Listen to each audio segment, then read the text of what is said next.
और अब खास बात मध्य प्रदेश छत्तीसगढ़ की खबरें। सबसे पहले कैग की रिपोर्ट आने के साथ ही विजयाला कमलनाथ ने भी अपने तेवर सख्त कर लिए हैं। इस मौके पर उन्होंने कहा कि कसूरवारों पर जल्द कार्रवाई की जाएगी।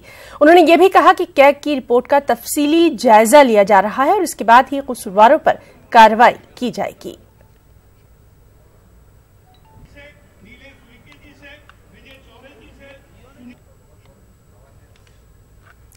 पीडब्ल्यूडी में करोड़ों की बदनवानी और दागी ऑफिसर्स के खिलाफ वजीर सज्जन सिंह वर्मा ने रिपोर्ट तलब की है। पीडब्ल्यूडी वजीर ने मीटिंग में ईओडब्ल्यू और लोक आयुक्त की जांच में फंसे दागी ऑफिसर्स की जानकारी तलब की है।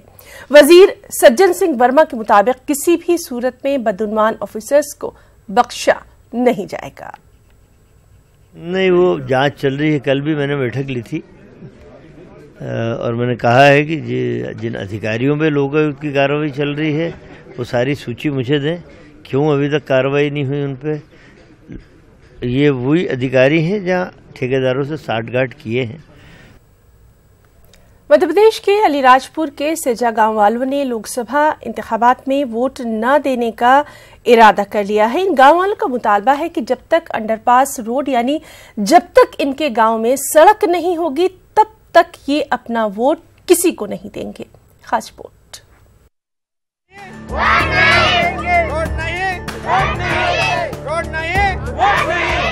मध्य प्रदेश के अलीराजपुर सेजा गांव में लोकसभा इंतखाबात में वोटिंग का बाइकआउट करने की आवाज गूंज रही है। कोई एक दो नहीं बल्कि पूरे गांव ने आहद किया है कि जब तक अंडरपास रोड नहीं तब तक वोट नहीं।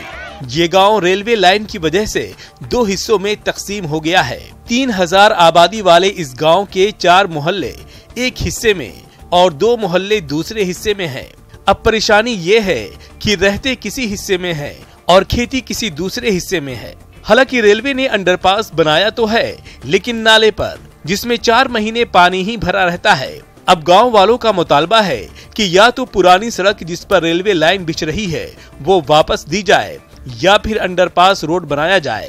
अगर ऐसा नहीं होता है तो आम इंतखाबात में वोट नहीं करेंगे। ये रोड नहीं देंगे तो हम भी वोट नहीं देंगे। लोकसभा अगला चुनाव आ रहा है उसमें हम वोट नहीं देंगे और गांव की जनताओं को भी बोल देंगे कि यहाँ वोट नहीं देना है। हम लोगों को रोड नहीं दिया तो हम वोट क्यों देवे? यहाँ पे आना जाना 80% लोग इधर रहते हैं और 30% इधर रहते हैं। इधर भी खेती आने जाने का पूरा गांव की है। तो यह हमारा ब्रिज का रास्ता नहीं दिया है। यहाँ पे जो रोड नहीं होगा तो फिर हमारे जो आने जाने के लिए सभी लोगों को परेशानी आएगी और वो जो रोड है वो नाले में बनाया गया और हमारी स्कूल भी इधर से है और आधा गांव इधर है। सबकी खेती उधर से उधर है, दोनों तरफ। गांव वालों ने रेलवे के अफसरान से भी शिकायत की लेकिन कुछ फायदा नहीं हुआ। जब कहीं सुनवाई नहीं हुई तो अब गांव वालों ने रोड नहीं तो वोट नहीं का ऐलान कर दिया है। रेलवे ने यहाँ पर एक पास दिया है, वहाँ से निकलना इनका कहना है कि काफ़ी दिक्कतों का है क्योंकि वो जो रेलवे जो पास बनाया है वहाँ से एक नाला जाता है।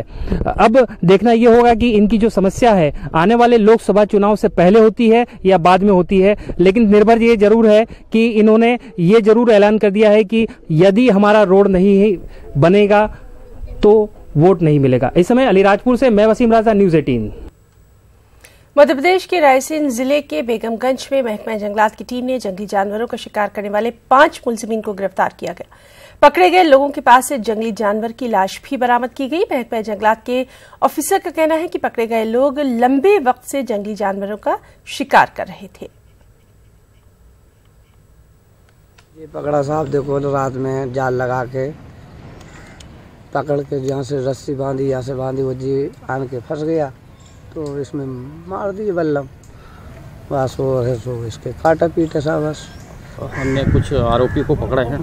मौके पर 5 आरोपी हमने पकड़कर उनके कब्जे से सुअर के कुछ अंग और हथियार जाल वगैरह जब्त की है। छत्तीसगढ़ हुकूमत ने मरकजी हुकूमत से दरख्वास्त की है कि वो सीबीआई को हिदायत दे कि वो रियासत में किसी नए केस की तफ्तीश शुरू न करे। छत्तीसगढ़ के महकमा दाखिला ने रियासत में सीबीआई को इस जिम्मे में दी गई इजाजत खत्म कर दी है।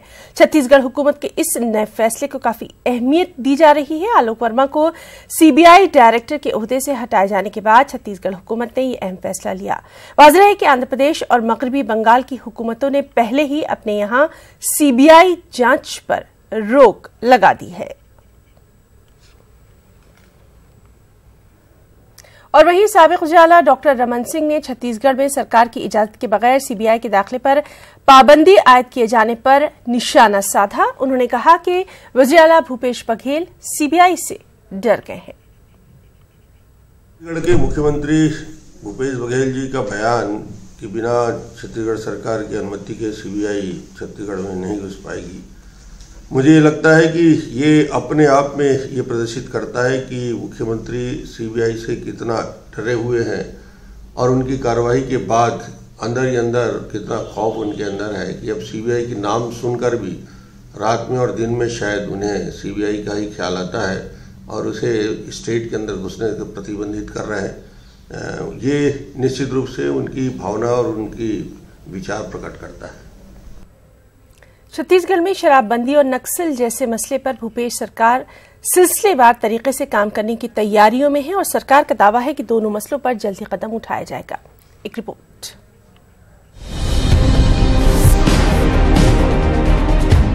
छत्तीसगढ़ की नई सरकार लोकसभा इंतखाबात को देखते हुए इंतखाबी मंशूर के तमाम दावों को तेजी से पूरा करने में जुट गई है, लेकिन सरकार का रियासत में शराबबंदी का वादा अभी बाकी है, जो कि पूरा करना इतना आसान नहीं है। शराबबंदी को लेकर वज़ीर आला भूपेश बघेल का कहना है कि ये एक समाजी बुराई है, इसे एक झटके में दूर नहीं किया जा सकता। वहीं सीएम ने कहा कि नक्सल मसले को हल करने के लिए मकामी लोगों की राय अहम है। शराब में ये सामाजिक बुराई है, सरकार एक झटके में निर्णय ले ले तो समाज में उसका क्या असर पड़ेगा, तो एक वातावरण बनाने का आवश्यकता है। गांव के हों चाहे शहर हों, सबके बीच में जाके प्रचार प्रसार करके सब लोगों को विश्वास में लेके कोई काम किया जाए तो उससे बढ़िया कोई काम नहीं हो सकता। तो सबसे मिलके राय शुमारी करके सबका विश्वास जीत के कोई कदम उठाएंगे तो कारगर होगा। नक्सल मसले को लेकर अपोजिशन की तरफ से रुकने असेंबली ब्रिज मोहन अग्रवाल ने कहा है कि नई सरकार इस मसले पर क्या कदम उठाती है, ये देखने वाली बात होगी। वहीं शराबबंदी पर बीजेपी लीडर धर्मलाल कौशिक ने सरकार पर निशाना साधा। नक्सल समर्थक उनका शहरी नेटवर्क इसके मामले में क्या करती है, ये आगे हमें देखना होगा। शराबबंदी पूर्ण करने के, लेकिन सरकार की जो नीयत है, जो मंशा है, कहीं भी शराबबंदी लागू करने की बात नहीं आई। नक्सल और शराबबंदी जैसे गंभीर मसले पर सरकार संजीदा होने का दावा कर रही है।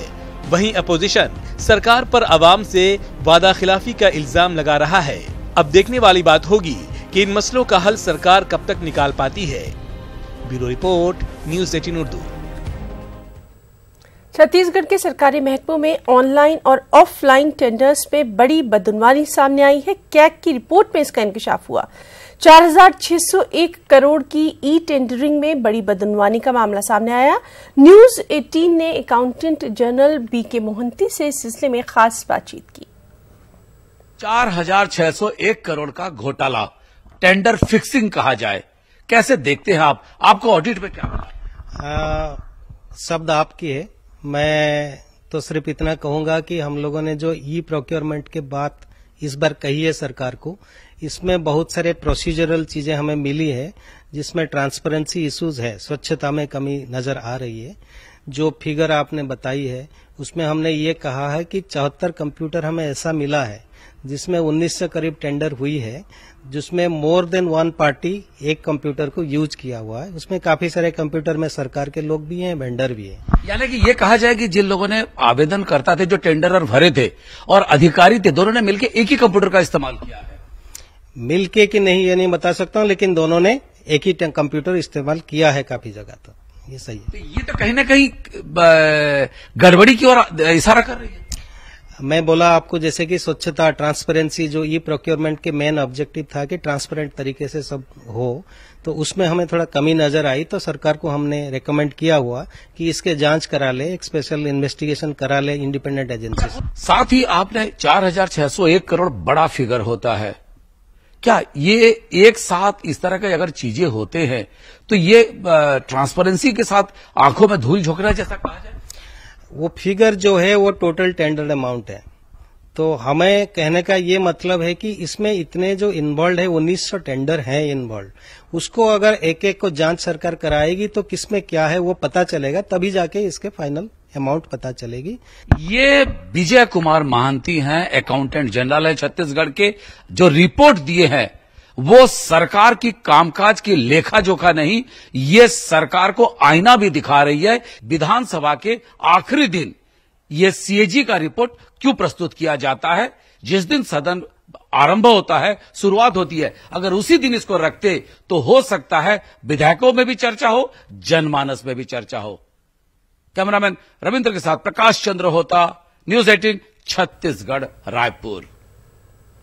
मिस इंडिया खादी 2018 में बिलासपुर की बिटिया पूजा पांडे सेकंड रनर अप रही हैं। पूजा ने बिलासपुर का नाम रोशन किया है। बचपन से ही मॉडलिंग का शौक रखने वाली पूजा अब मिस यूनिवर्स बनकर लोगों की आवाज बनना चाहती हैं।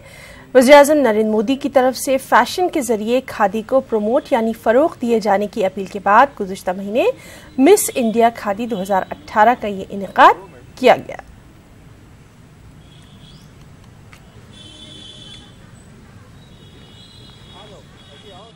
क्योंकि खादी की पहचान लुप्त होती जा रही थी, इसके लिए मिस इंडिया खादी नाम का एक संगठन फॉर्म हुआ, जिन्होंने जो कि अब आज भारत का सबसे बड़ा सोशल कॉज पेजेंट है, और उन्होंने एक कंपटीशन करवाया नेशनल लेवल पे।